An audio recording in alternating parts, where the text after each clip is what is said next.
Bonsoir, mesdames et messieurs, et bienvenue à le débat de Lincoln contre Jefferson. Veuillez, s'il vous plaît, accueillir chaleureusement, sous vos applaudissements, Monsieur Lincoln, Abraham Lincoln. Merci. Les États-Unis doivent renaître, mes amis. Nous sommes libres de ces Anglais, finalement. Et après toute cette souffrance qui s'est abattue sur nous, la douleur n'est pas hors de portée. Mes chers Américains, un autre grave conflit sépare nos bonnes gens. Vous pensez sûrement savoir la complexité ou l'importance du combat, mais laissez-moi vous faire voir plus loin que vous ne l'auriez jamais pu. Le Sud prône l'esclavage, mais ne voyez-vous pas, mes amis?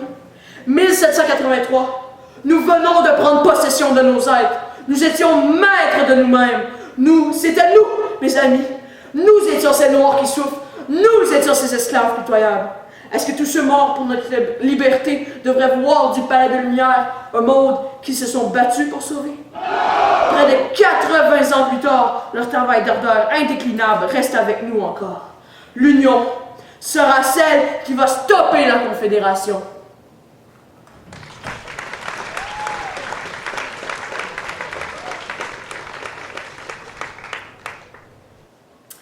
Nous serons ceux qui empêcheront le Sud de revenir faire leurs erreurs que nos ancêtres ont donné leur vie pour corriger.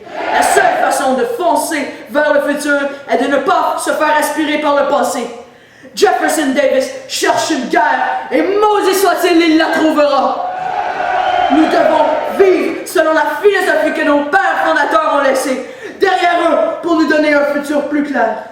Si nous ne nous battons pas, nous leur disons qu'ils avaient tort. Est-ce que Dickinson était un idiot? Est-ce que Franklin était un menteur?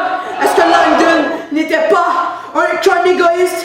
Est-ce que Rutledge était un ignorant? Je vous entends, Amérique, et j'aime ce que j'entends. Êtes-vous prêts à combattre pour l'égalité raciale? Êtes-vous prêts à donner votre vie pour protéger les actions de vos ancêtres? Êtes-vous prêts à lutter pour l'Union? Êtes-vous prêts à vous sacrifier pour les États-Unis? Bon, c'est bon ça. Maintenant, venez accueillir notre prochain contestant. Accueillez-le pas trop. Davis. Jefferson Davis. Merci. Ben, vous avez entendu ça. C'était tellement inspirant de Lincoln. D'accord. C'est le temps pour chacun de vous. Venez aux États du Sud. Venez pour seulement 1 an. Je vous dis, vous n'allez pas passer l'année. Vous pensez vraiment que nous esclavageons par pur plaisir? C'est sûr, c'est facile à dire que l'esclavage est une mauvaise chose, surtout pour les États du Nord, qui ont des problèmes économiques beaucoup moins importants. Nous sommes des fermiers inutiles pour vous. Nous souffrons pour que le Nord puisse fleurir. Il n'y a rien de mieux pour l'économie du travail gratuit par des mains que nous devons nous rappeler sont inférieurs. Ce ne sont que des nègres baptêmes. Vous me dites sérieusement que vous allez donner votre vie pour ces êtres secondaires? Je n'ai pas de problème avec les gens du Nord, aucun. Avec des esclaves, nous pouvons les accoter en richesse. Mais lorsque vous dites que vous voulez nous enlever notre seule survie économique, ça nous donne des seconds regards envers les Nordiques.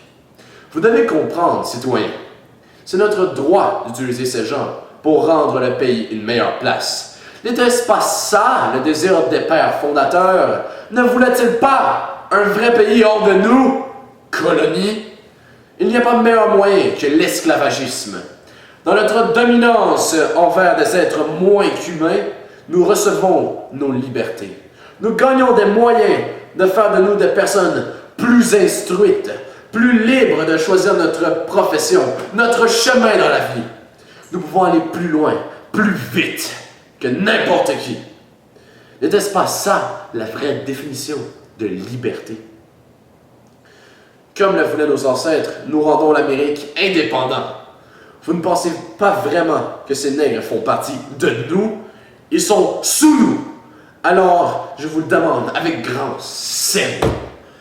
Êtes-vous prêts à protéger nos valeurs? C'est mon nom. Êtes-vous prêts à protéger notre économie? Êtes-vous prêts à vous battre pour votre liberté, votre véritable liberté? Êtes-vous prêts à mourir pour les États confédérés d'Amérique?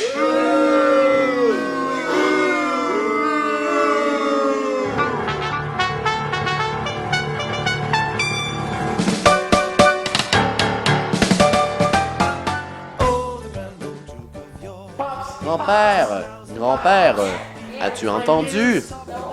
La reine Victoria a reçu l'acte de neutralité britannique. C'est incroyable, hein? Oui, je crois qu'elle devrait la signer. C'est très intéressant. Ah ben, t'as toujours la bonne chose à dire, grand-père. Ah, merci. Je vais retourner à la ferme. To the top of the hill and he marched them down again. And when they were up, they were up. And when they were down.